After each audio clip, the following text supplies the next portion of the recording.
20th. I'm Amy Corr, and I'm here with Kevin Van Eck. And here we are at the Goose Island office. And today on Coffee, we have a great topic.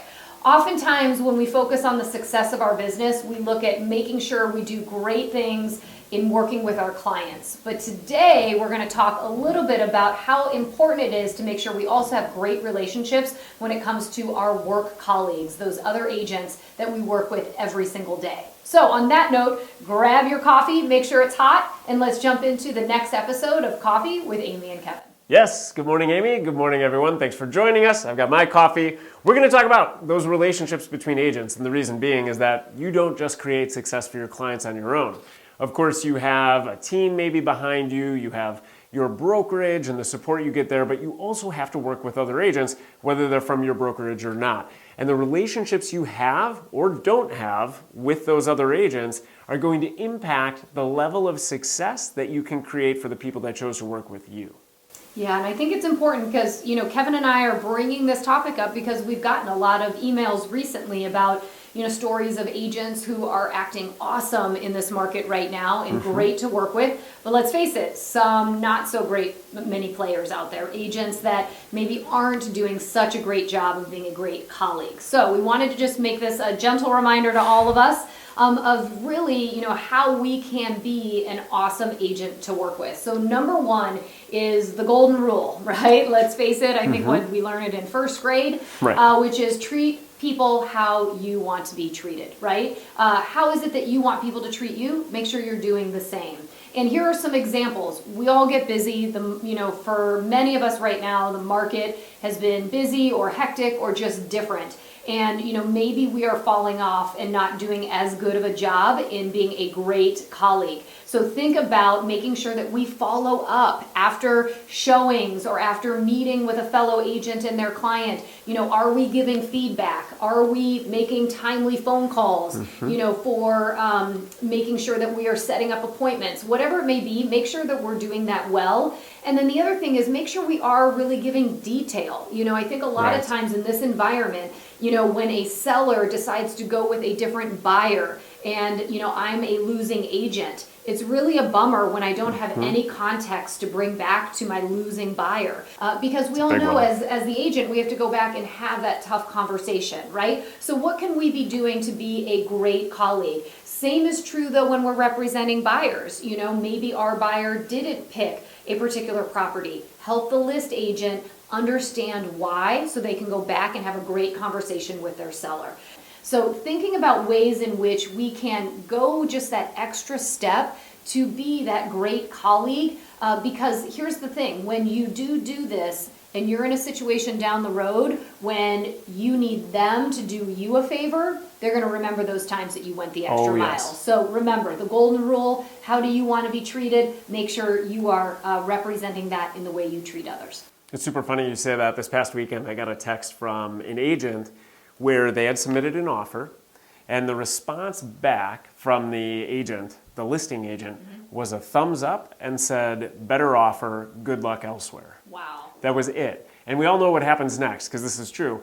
2 days later, that offer fell through, and that agent reached back out to the buyer's agent and asking, hey, if you have an offer to submit, that buyer had already submitted elsewhere. So missed opportunity, and people remember these things. Such a missed opportunity, because think about if it was handled differently. That listing agent could have said, hey, give us your terms. They could have had an executed backup offer so that when the first one fell apart, boom. And now, that buyer is long gone or somewhere else. Right. So number two then, we're talking about tough agents. I want to start out the tough agent thing with this reputation piece. So in Amy's scenario, when you were talking about, if an agent isn't responding with more detail or isn't treating another agent well, not only does that agent remember it, but they may also spread the word. And so a lot of times we hear, especially if you're newer in the industry, you don't have a full grasp of all of the players in your market, you may have this perception of an agent being tough. Don't walk into it treating them any differently based on what you've heard from other agents. That's number one. Because I remember when I was working with clients, there was an agent who had a reputation, and it turns out I've had nothing but great experiences with that agent. Something similar, So don't treat someone different. Don't treat an agent differently because you heard something it very well could have been the person that told you the story that created the problem. That was the problem, right? Yes. Yes. But if you do run into a tough agent, and when we say tough agent, what does that mean? They're aggressive, they're coming in hot, so to speak, when they're communicating with you. They're tough negotiators, whatever it might be. They might be using choice language, who knows? But with that, when we say lean into it, don't react. Just respond. And respond the way you would with anyone. Keep your calm, keep it cool, don't escalate it to whatever level they're at. Just continue forward representing your client and treating them the way that you would want to be treated versus the way that they are actually treating you. Yep. And we've had, I'm sure you've had the same, run into agents where you've been yelled at on the phone, you submitted an offer, they yelled at you because they're negotiating already saying it's a low ball, I can't believe you submitted that. Just respond. Don't react though, don't escalate it, don't turn it into something bigger than it is. Because the odds are if you escalate to a certain level, they will escalate even higher. Yeah, and it doesn't do your client any good, and so that kind of weaves right into number 3, which is check your ego at the door. Yes. Which I know is hard. Sometimes we get heated and we're in these situations and maybe we are with these other agents, or working with somebody that we don't necessarily love. Remember that this is not about you. And it is really about you doing everything that you can to make sure that you create success for your client. Mm-hmm. So it isn't us posturing, right? It is about us being kind of that go-between between what your client is looking for and being able to make sure that you can get that to the other party the right way. So, and the thing too is that sometimes your clients will make decisions or decide on things that maybe you wouldn't personally. Again, this isn't about you. Maybe the house that they decided to pick, it wouldn't be something that you would pick for yourself, or maybe you thought there was another option that was better. As long as they've had the opportunity to really decide and make sure that it makes sense for them, then you've got to get out of the way. So make sure that you aren't the roadblock and you don't allow your ego to get into the way of creating success for clients and your opportunity to really work with other colleagues. Such a great tip, because in our industry there is a lot of ego, and the people that are most attractive are those without the ego. Yep. And I think you said, it's not about us. Yeah. At the end of the day, we're here to service our clients. For sure. And, I've been blown away by how many, what we call top producers, sometimes you think they're going to be one way, and I'll tell you, it's almost like they've learned to move their ego out of the way to get the deal done, to make sure it's in the best interest of the client. So 100%. Great thing to remember.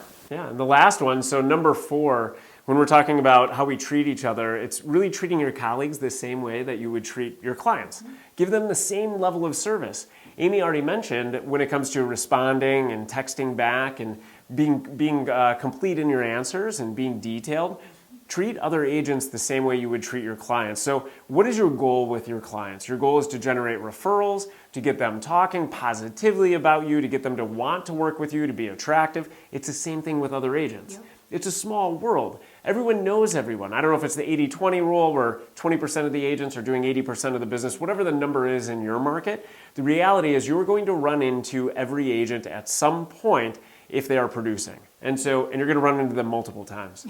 And the better service you provide, here's the deal. The better service you provide them, or the better you treat them, or the more professionally you act towards them, the more likely they are going to either want to work with you again and or want to choose you when there are multiple offers over another agent. They want to work with somebody they enjoy working with. So all things equal, if we're talking about submitted offers, multiple offers, if all the terms are equal, they're going to suggest that they work with you because they know that you will get it done, that you represent your client well, and that you are a joy to work with. Yep. And I love that too, because sometimes, an agent might be representing a buyer, for example, and they might not be familiar with the neighborhood. Yes. So when it comes time for that client or somebody else who might want to list, it might be a referral opportunity because it may not be their normal market. So, you just never know who's watching us and what might be happening or decisions or things they're thinking about us when they watch our behavior. So. Absolutely. And I think